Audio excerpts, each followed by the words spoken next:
Howdy everyone, and today I'm testing out a revolutionary full-frame standard zoom lens, the Canon RF 28-70mm f2 L USM.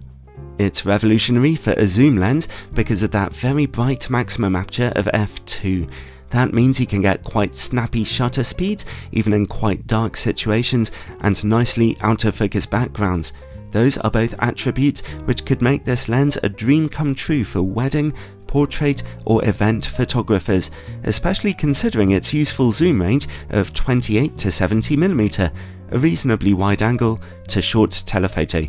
Okay, that's hardly an all-encompassing zoom range. Some photographers will miss being able to go as wide as 24mm, but still, this is unheard of for a full-frame lens with such a bright aperture.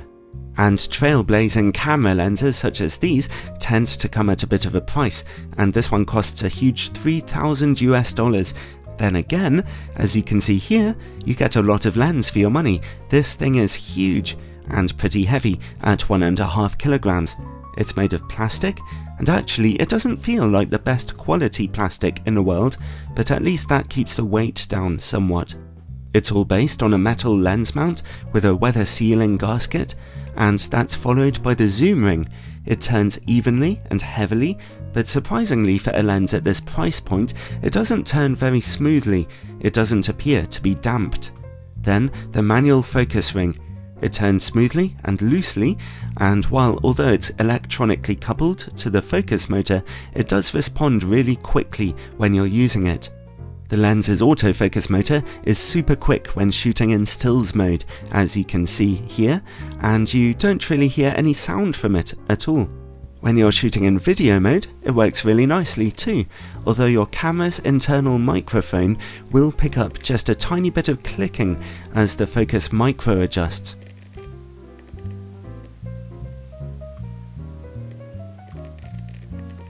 The lens works consistently well with Canon's eye autofocus feature too, no problems there.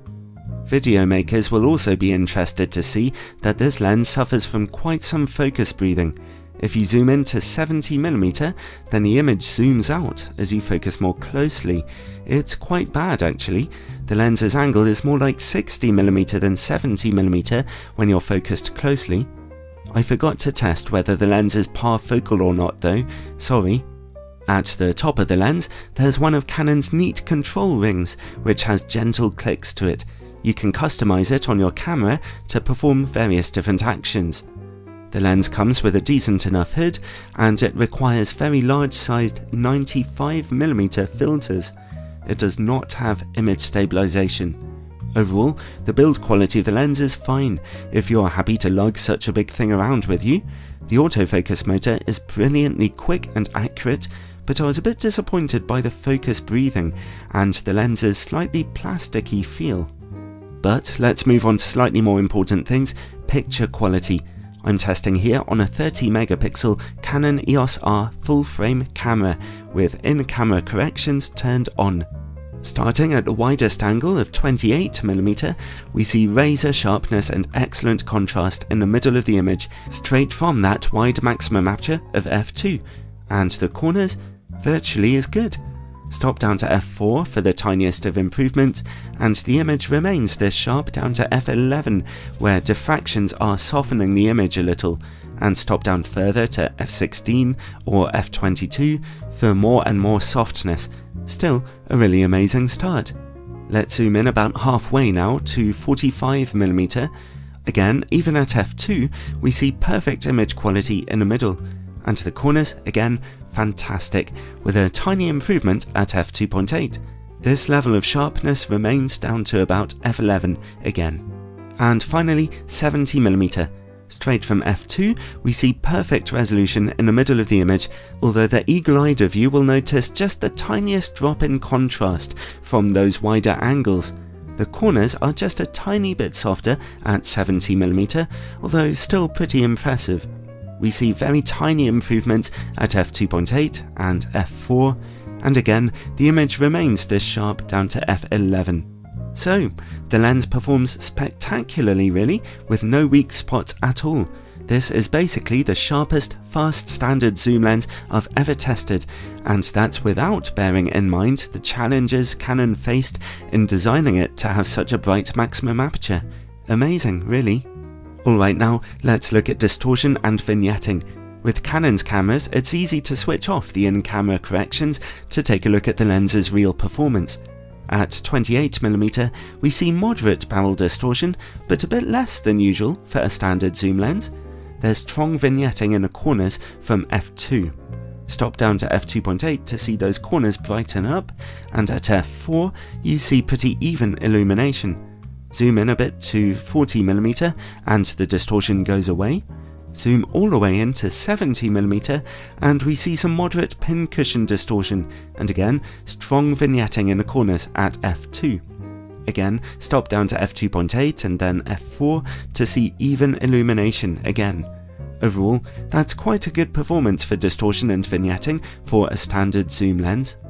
This lens can focus as closely as 39cm to your subject, about average for a zoom lens like this.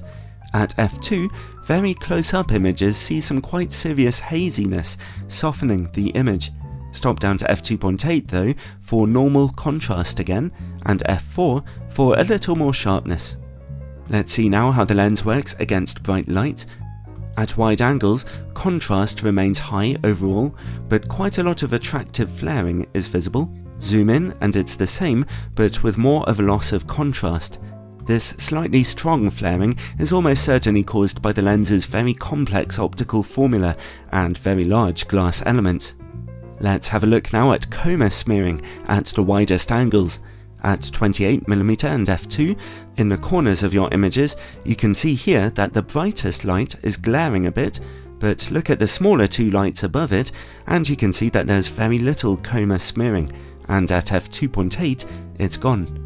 And when it comes to sun stars, here's a picture taken at f6.3, where you can see some pretty spectacular 18-point results. Nice. Next, bokeh. At wide angle or telephoto, this lens can give you strongly out of focus backgrounds which always look beautifully smooth. I'm really impressed. Zoom lenses don't always perform quite this well. Related to bokeh is longitudinal chromatic aberration. At f2, you can see a little green highlighting beyond the plane of focus and pink before. Nothing too serious though. Stop down only to f2.8 and it's already completely gone. So overall, wow, the Canon RF 28-70mm f2 L USM may be a rampaging monster in terms of its build quality, but its optics are as delicately and finely crafted as a Michelangelo statue or a Jordan Peterson argument. It's astonishingly and consistently sharp, with great contrast, very smooth bokeh, inoffensive vignetting and distortion, dramatic sun stars, low coma levels. The list just goes on. Almost everything about its image quality is simply stellar. It's obviously not a lens for lugging around mountains with you for landscape photography. That's clearly the domain of the much smaller, image-stabilized 24-105mm f4 lens, although admittedly the giant f2 lens is a lot sharper. But while it's not quite intended for landscape photography, it will feature in the dreams of endless portrait and event photographers for years. Renting it from a lens hire company for special jobs is a good option, and any professional photographer who feels the need to buy this optic, and I'm especially thinking of wedding photographers here, may appreciate some words of encouragement before making the final decision to see their bank manager about refinancing their house to afford it.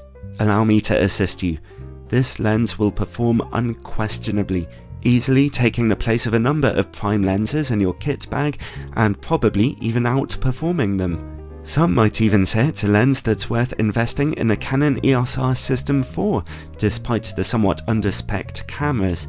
Whatever, considering it's the best performing standard zoom lens I've ever tested, it simply has to come highly recommended.